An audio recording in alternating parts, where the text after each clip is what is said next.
Gilles Hammet, bonjour. Bonjour Marc. Très heureux de te trouver ici, alors dans un endroit magnifique, la Maison du Roi, au passage Geoffroy à Paris dans le 9e. C'est une merveille, Absolument. c'est juste à côté du musée Grévin. Absolument. Là, c'est une découverte pour moi. C'est mon environnement. Ah, mais c'est une merveille. Alors très heureux de te recevoir ici. Parce que Gilles Hammet, tu as quand même un passé assez atypique. On va parler des larmes et de la lumière, bien sûr, parce que c'est le but de l'opération. Mais j'aimerais revenir sur toi, sur une période de ta vie qui nous intéresse beaucoup. Alors, on peut faire un parallèle avec Fabrice Lucchini, parce que tu as été coiffeur pour dames quand tu as démarré dans de ta vie professionnelle, c'est ça, hein? Absolument. J'ai fait beaucoup de choses, en fin de compte.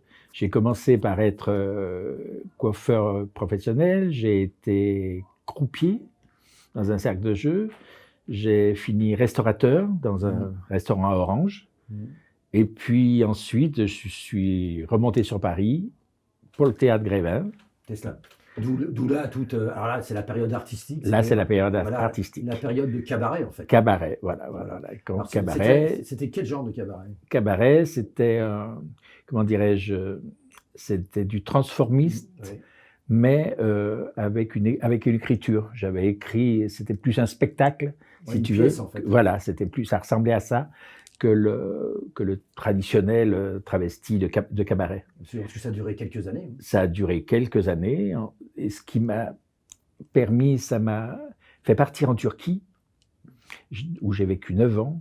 J'ai vécu 9 ans en Turquie, et la Turquie me donnait ce qu'on ne me donnait pas en France, c'est-à-dire le travesti étant quelque chose de très important en Turquie, à l'époque. Oui. On avait des qualités, des grands théâtres, des gros moyens, des sublimes éclairages, des costumes. On était vraiment très gâtés. Ce qui fait que je suis resté 9 ans dans ce magnifique pays. Je suis très amoureux de la Turquie. Et après, c'est le retour sur Paris? Après, alors ça a été retour sur Paris, retour un peu difficile. Ce qui m'a fait revenir sur Paris, ça a été, je travaillais, enfin une télévision turque venait m'interviewer par rapport à mes spectacles. Ah oui, l'accident. Et j'ai eu un grave accident. J'avais choisi le lieu, c'était une espèce de petite, comment appelle-t-on ça, une petite berge sur le bord de la mer Noire.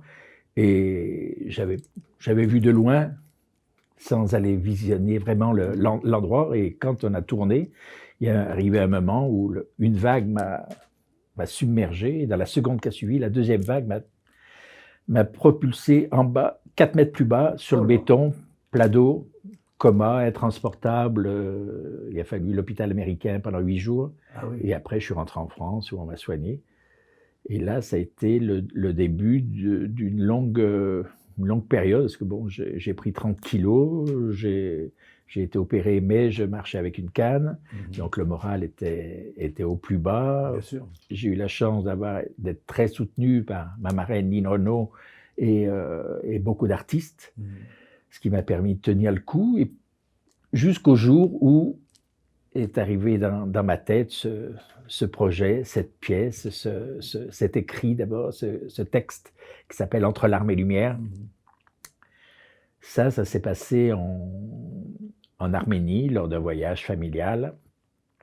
Et voilà, un jour, un matin, j'étais un peu désœuvré, je me suis mis à écrire sans savoir ce que j'allais écrire, et puis c'est sorti d'un seul coup, toute la trame de la pièce est sortie dans l'intégralité. J'avais lu en début de vacances dans les forêts de Sibérie de Sylvain Tesson, et ça m'avait déjà, j'avais aimé son chose qui se passait en Sibérie, près de la Russie, et je pense que dans mon subconscient, le livre de Tesson,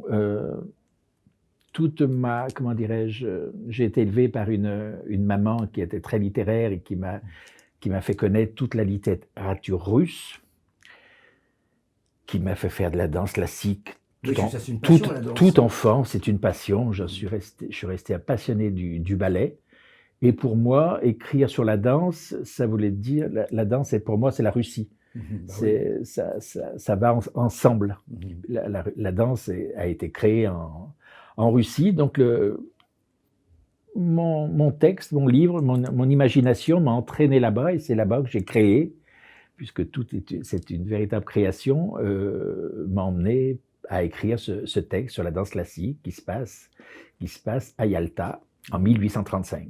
D'accord. Alors, ce qui est curieux, c'est que en fait, tu passes d'un livre, d'une écriture, en fait, au théâtre, parce que ça, c'est un projet qui te tient à cœur. Alors, on va parler même cinéma après. Mais là, dans un premier temps, c'est le théâtre. C'est le théâtre parce que quand j'ai écrit ce texte, que je l'ai montré à mon entourage, tout le monde m'a dit, il faut absolument que tu fasses éditer, c'est super, il faut... Donc, j'ai écouté, j'ai trouvé un éditeur qui m'a édité. Et après, les mêmes personnes qui me disent, oui, mais on ne peut pas en rester là, il faut en faire une pièce de théâtre. Donc, pareil, je suis parti dans le milieu du théâtre, je l'ai fait lire à beaucoup de personnes. Et effectivement, ça va devenir une pièce de théâtre. Un théâtre est très proche de mon projet. Oui, on ne va pas citer le nom. Non. Effectivement, là, c'est bien parti pour que c'est bien parti, voilà, avec une très grande comédienne. Alors, dessus, tu as même choisi des comédiens déjà. Tu as toute une équipe. J'ai choisi des comédiens dans la mesure où, après l'accident, pas après l'accident, à mon retour d'Arménie, après avoir écrit la structure, il m'a fallu rentrer dans le détail, c'est-à-dire écrire les dialogues. Et moi, je ne sais pas, il me fallait trouver les comédiens. Pour continuer d'écrire sur chaque personnage, il fallait trouver le comédien qui allait aller avec le personnage. Mettre un visage sur... Voilà, j'ai été voir des centaines de pièces dans Paris et quand je trouvais la personne qui me convenait, je la rencontrais, je lui parlais du projet, je fais lire et tout. Et la chance a voulu que les 9 personnages ont trouvé les 9 comédiens. D'accord. Donc ça a été beaucoup de chance à ce niveau-là. Et c'est vrai que ça remporte, le livre fait de très belles ventes, très beaux records de vente. Oui, parce qu'il est en vente depuis déjà... fin septembre, ça. Voilà, il est aux éditions du Panthéon. Oui. Et ça marche très bien, ça plaît beaucoup. Et le retour de tout le monde, c'est on languit de voir ça au théâtre maintenant. Voilà. Donc, j'espère beaucoup que, comment dirais-je, qu'il vive sa vie et d'aller sur les planches maintenant. Qu'il prenne sa place sur les planches. Qu'il prenne sa place sur les planches et puis qu'il vive. Parce que la continuité, c'est le cinéma, bien évidemment. Après, c'est le cinéma. Tu as pensé, c'est le cinéma, absolument. J'ai déjà d'ailleurs commencé à écrire beaucoup de textes pour les scènes de cinéma, les scènes d'extérieur. Donc, voilà, le projet est ambitieux, énorme, mais c'est un magnifique projet. Bon, bah écoute, on souhaite que ça réussisse. Mais enfin, je crois qu'on est très positif te concernant, parce qu'on te connaît. Tu es quelqu'un qui se bat bien. Et d'ailleurs, lorsque tu as eu ton accident, ça se voit, tu t'es battu jusqu'au bout. Ouais. Tu as gardé toujours contact avec ce milieu artistique qui te passionne d'ailleurs. Toujours. Tu me parles de Lynn Renaud, qui est ta marraine d'ailleurs. Qui est ma marraine de spectacle. Ouais. Mais j'ai toujours... je suis resté en contact avec un milieu artistique qui m'a soutenu, qui a empêché que je flanche, parce qu'il est vrai que j'avais tout pour flancher. Je veux dire, c'était très dur pour moi, qui avait passé ma vie sur les planches, une bonne partie de ma vie, et qui, d'un seul coup, a une difficulté à marcher. J'ai pris 30 kilos. Voilà, c'était très dur au niveau psychique, et c'est vrai qu'ils m'ont beaucoup aidé. On ne m'a pas laissé tomber. Et ça, je remercie. C'est ce qui est relativement rare dans le milieu artistique, mais il y a des gens merveilleux dans le milieu artistique. Il y a des gens bienveillants. Absolument, absolument. Gilles, qu'est-ce qu'on peut te souhaiter là pour cette année? Parce que ça commence à bouger de tous les côtés. Eh bien, écoute, cette année, je souhaite que la pièce puisse être montée. Ouais. Hein, ça, c'est le gros projet. J'ai d'autres petits projets qui sont en cours de naissance, je peux en parler. J'ai été approché par deux chanteurs d'opéra qui veulent faire leurs adieux et qui montent une tournée mondiale et qui m'ont demandé d'écrire le fil conducteur de ce spectacle. Donc c'est aussi un gros challenge pour moi. C'est très, très important et je reste dans mon univers, pareillement.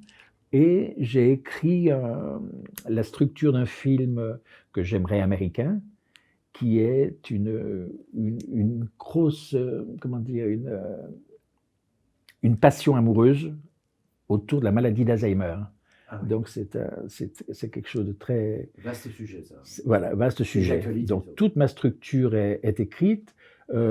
Et maintenant, j'ai un collaborateur artistique et comédien dans ma pièce qui s'appelle Nicolas Mazocco et qui est, comment dirais-je, qui va écrire avec moi les dialogues. Voilà, on va écrire à 4 mains pour mélanger nos âges qui ne sont pas les mêmes. Lui a la trentaine, moi j'ai la trentaine passée, quelque peu. Donc voilà, ça c'est aussi un très beau projet qui est en cours aussi. Alors, les larmes et les lumières. Alors, Entre larmes et lumière. Entre larmes et lumière.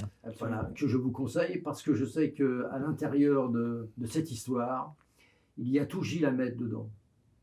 Tout Oui. ressort. Et on connaît ta passion pour la danse. Et c'est à lire parce que c'est un très, très, très, très beau bouquin. Et puis alors, surtout, on t'attend sur les planches. Hein. Merci. C'est le but de l'opération. Avec grand plaisir. C'est le but de l'opération. Voilà. Effectivement. Espérons que 2020 nous porte chance et nous emmène vers ce but ultime. Et on se reverra. Merci Gilles de nous avoir reçus dans ce merveilleux lieu. Oui. Voilà. Merci Marc. Oui, je remercie la Maison du Roi qui sont des amis et qui nous ont permis de pouvoir tourner ceci dans ce lieu magique. Absolument. Merci Gilles, à très vite. Merci Marc. Au revoir.